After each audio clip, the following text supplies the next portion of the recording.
രാജ്യമൊന്നാകെ ഇപ്പോൾ ക്രിക്കറ്റ് ആവേശത്തിലാണ്. 17 വർഷത്തിനു ശേഷം ഇന്ത്യയിലേക്ക് മറ്റൊരു T20 ലോകകപ്പ് കിരീടം എത്തിയിരിക്കുകയാണ്. ക്രിക്കറ്റിനെ പശ്ചാത്തലമാക്കി നിരവധി സിനിമകൾ ഇന്ത്യയിൽ പുറത്തിറങ്ങിയിട്ടുണ്ട്.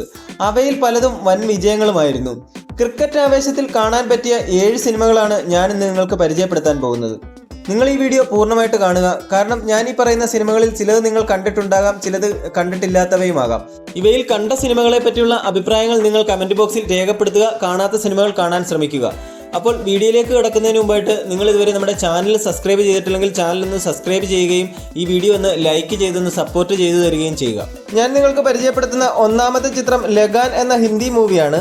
അമീർ ഖാൻ നായകനായി 2001 റിലീസ് ചെയ്ത ചിത്രമാണ് ലഗാൻ. ബ്രിട്ടീഷ് ഇന്ത്യയെ പശ്ചാത്തലമാക്കി ഒരുങ്ങിയ ചിത്രം സ്വാതന്ത്ര്യ സമര പോരാട്ടത്തെക്കുറിച്ചും പറയുന്നുണ്ട്. അശുതോഷ് ഗൗരീകർ സംവിധാനം ചെയ്ത ചിത്രം MX പ്ലെയറിൽ ലഭ്യമാണ്. രണ്ടാമതായിട്ട് ഞാൻ നിങ്ങൾക്ക് സജസ്റ്റ് ചെയ്യുന്നത് 83 എന്ന മൂവിയാണ്. 1983 ഇന്ത്യയുടെ ആദ്യ ലോകകപ്പ് വിജയത്തെ ആസ്പദമാക്കി ഒരുക്കിയ ചിത്രമാണ് 83. 2021 റിലീസ് ചെയ്ത ചിത്രം കബീർ ഖാനാണ് സംവിധാനം ചെയ്തത്.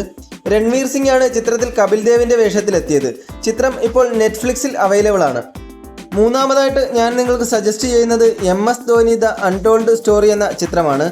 മുൻ ഇന്ത്യൻ ക്യാപ്റ്റനായിട്ടുള്ള മഹേന്ദ്ര സിംഗ് ധോണിയുടെ ജീവിതത്തെ ആസ്പദമാക്കി ഒരുക്കിയ ചിത്രം സുശാന്ത് സിംഗ് രജപുത്താണ് ചിത്രത്തിൽ ധോണിയുടെ വേഷത്തിലെത്തിയത്. താരത്തിൻ്റെ കുട്ടിക്കാലം മുതലുള്ള ജീവിതം പറയുന്ന ചിത്രം വൻ വിജയമായിരുന്നു. ഡിസ്നി പ്ലസ് ഹോട്ട്സ്റ്റാറിലൂടെയാണ് ചിത്രം സ്ട്രീമിംഗ് ചെയ്യുന്നത്. നാലാമതായിട്ട് ഞാൻ നിങ്ങൾക്ക് സജസ്റ്റ് ചെയ്യുന്നത് 1983 എന്ന മലയാള ചിത്രമാണ്. നിവിൻ പോളിയെ നായകനാക്കി എബ്രിഡ് ഷൈൻ സംവിധാനം ചെയ്ത ചിത്രമാണ് 1983. കടുത്ത ക്രിക്കറ്റ് പ്രേമിയായിട്ടുള്ള രമേശൻ എന്ന കഥാപാത്രത്തെയാണ് ചിത്രത്തിൽ നിവിൻ പോളി അവതരിപ്പിച്ചിരിക്കുന്നത്. തൻ്റെ ക്രിക്കറ്റ് സ്വപ്നം മകനിലൂടെ യാഥാർത്ഥ്യമാക്കുന്ന രമേശൻ്റെ കഥയാണ് 1983 പറയുന്നത്. വലിയ വിജയമായിരുന്നു ഈ ഒരു ചിത്രം. അഞ്ചാമതായിട്ട് ഞാൻ നിങ്ങൾക്ക് സജസ്റ്റ് ചെയ്യുന്നത് ജേഴ്സി എന്ന തെലുങ്ക് ചിത്രമാണ്. നാനിയാണ് ഈ ചിത്രത്തിൽ പ്രധാന വേഷത്തിലെത്തിയിരിക്കുന്നത്. ഗൗതം തിന്നമുരി സംവിധാനം ചെയ്ത ചിത്രം 2019 റിലീസ് ചെയ്തത്.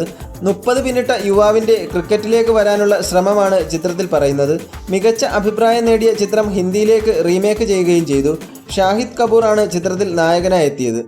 ആറാമതായിട്ട് ഞാൻ നിങ്ങൾക്ക് സജസ്റ്റ് ചെയ്യുന്നത് ഇക്ബാൽ എന്ന മൂവിയാണ്. ബധിരനും മൂകനുമായ ഒരു ആൺകുട്ടി ഇന്ത്യൻ ടീമിൽ കളിക്കാൻ ആഗ്രഹിക്കുന്നതാണ് ചിത്രം. ശ്രേയസ് തൽപാട്ടെ, നസറുദ്ദീൻ ഷാ എന്നിവരാണ് ചിത്രത്തിൽ പ്രധാന വേഷത്തിലെത്തിയിരിക്കുന്നത്. ഏഴാമതായിട്ട് സജസ്റ്റ് ചെയ്യുന്നത് ഷബാഷ് മിതു എന്ന ചിത്രമാണ്.